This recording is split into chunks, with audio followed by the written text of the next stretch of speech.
Hey guys, welcome back to another video. Just ignore the lighting. It was hard to get a light to shine on the water, not making it look yellow because it's not actually yellow, the water. Normally it's not yellow, but the quality of the video increases a lot when I add a light, and I'm using my dad's phone, which is supposed to have like a cold light, but it makes the water look yellow.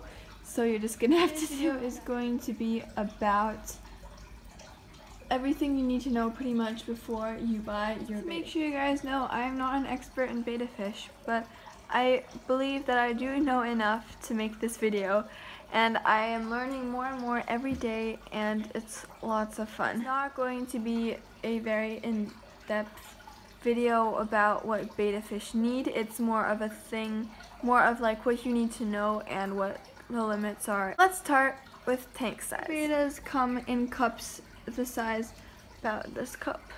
This is actually a betta cup, so you can see the difference to the tank. And just in case you're wondering, this is a 8-gallon tank, or something around the 8-gallon tank area. Tank size. So this is the cup that I got one of my bettas in. The cups here are pretty much all the same size. There is a big version and a small version, but this is the size that I got Rubius in, and that's one of my new bettas, in case you were wondering, and this is the size of cup I got him in.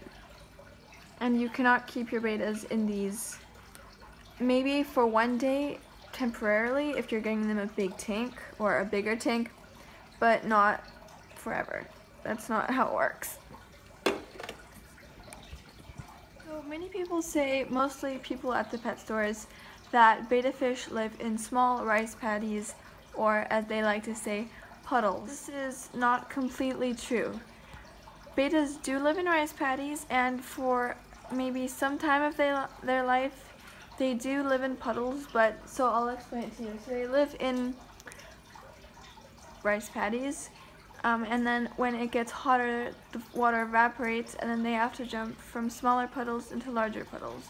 So the smaller puddles are the minimum they can live in, and you should never keep a pet or an animal in the minimum condition, or I guess the borderline condition they can survive. From smaller rice paddies to larger rice paddies, which is why you always need to have a lid on your betta tank, because there's always a chance that they might jump out. It happens a lot when cleaning, because normally bettas are kept in smaller containers while their tank is being cleaned out. This tank is also not an appropriate size for a betta fish. It's bigger than this cup, but it's still not the right size. It's still, sorry, the lid is like falling off.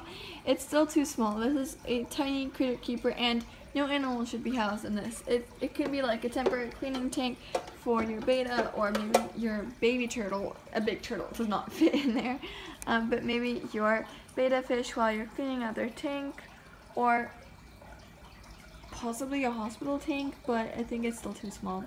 So I personally think, my personal opinion is that the bare minimum for a betta fish tank would be 2 gallons. That's like the minimum. Some bettas do prefer to live in smaller tanks, but you can't just say, oh, my betta doesn't like big tanks if you've never tried it out.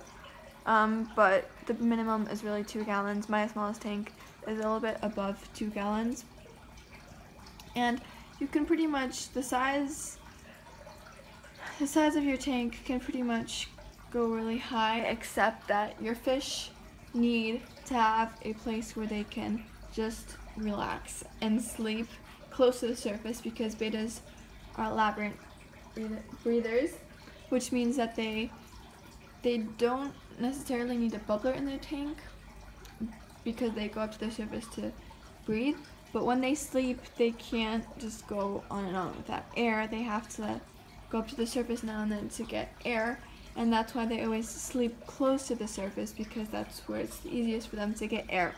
So you always need some plants, as you can see in here, which allow your betta fish to rest on when they're sleeping, so that they are close to the surface. People are going to be disagreeing with me about this, but I believe that heaters and filters are not necessarily necessary. So it depends on your tank and I guess your situation. So if you live in a colder country and your house is cold most of the year, then you should definitely get a heater. But if you live in a place where you have air conditioning or you have control over the control over the temperature in your house, and you know that it's constant, and then even if when it gets colder the temperature will still stay constant because you either made it warmer or colder, then that's completely fine. It's just important that you should always have a thermometer. I have a thermometer in my other tank, which is over there, to kind of see what temperature it is and to make sure that the temperature doesn't drop too fast or that it's too cold. And there should not be any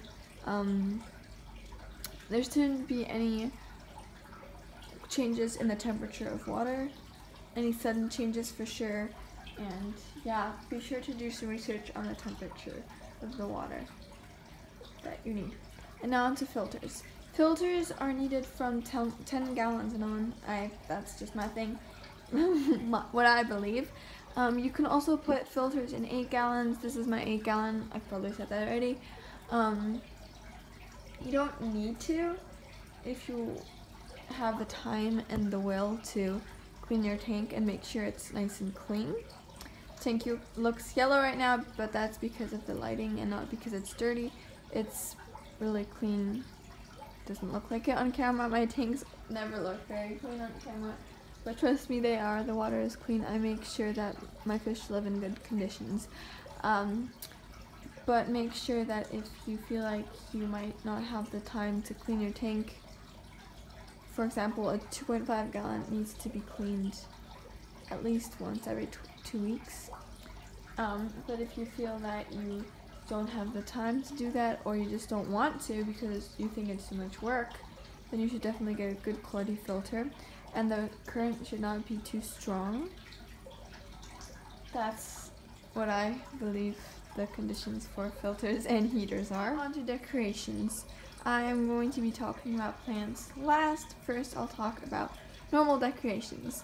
So you can have anything you want, just don't put anything in your tank that was not meant for a fish tank. That's just a no.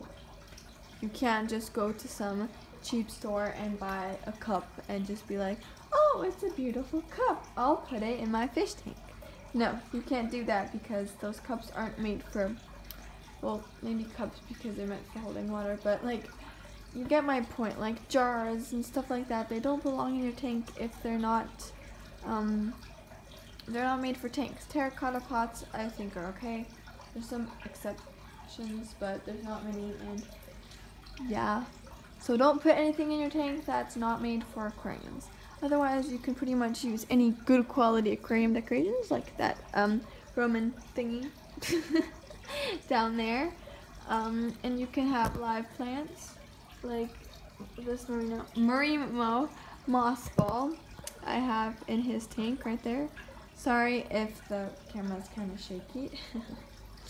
Moss balls are awesome for bettas, but if you don't have a filter, you should, at least when cleaning their tank, always kind of flip them over so the other side gets the light it needs, I guess, just because that's what they need. So with plants, don't get any sharp plants like so. These plants, well, this plant particular, is very sharp. It's ruined one of my betas' fins before, Haribo's. He liked it, but it messed up his fins. So don't use any sharp plants. There's a difference between this kind of sharp and this kind of sharp, because these look sharp, but they're soft. Wait a second, let me show you. They're like soft. So these are okay. Just make sure your plants should never be like rough. Roughness and sharpness is just a no. Natural plants are awesome, but for me they are just too much work, except the moss balls. And they die very fast. I'm not good with plants, I'm better with animals. So that's just one thing I wanted to add. One good thing for betas are, let me just grab it. Oh, that happened. Silk plants. Silk plants are awesome. This is an old one because I am currently using all my silk plants except this one. This one's like really disgusting, so I don't like it. It's like old and like I've used it in Haribo's tank, but he always squishes himself between the plants, stays there because he loves it so much. But I want him to be more active, so I don't put that in his tank anymore. Yeah, that's pretty much decoration. To feed your betta fish twice a day, and you should probably do some research. You can get different foods in different places. You can't necessarily get the same exact food everywhere around the world. That's sadly not how it works. I've said that a lot today, haven't I? But that's not how things work, except maybe if you're in the US, but I'm not too sure about that. So there's different food, all across the world, and you pretty much just have to do some research or ask a good pet shop keeper that you trust and that you know knows a lot about fish, what food they recommend, or just do some research on it. That's pretty much everything I have to say. Just one last tip for you: if you're a new betta fish owner, I would recommend you get a very healthy betta for the first time, because sick bettas, there's always a chance that they might die, and when you get your first betta, you're probably not as experienced, and it's important to be experienced with betta fish and medication if you want to treat a sick pet shop betta. So make sure you keep that in mind. Obviously, if a fish catches your eye, you can't change that, but just make sure that you know what you're doing. Watching this video, sorry for the background noises, the bad lighting, and too much rambling. But that's pretty much what this video was about. I hope you enjoyed it. I hope you all have a wonderful day, and thanks for watching. Bye!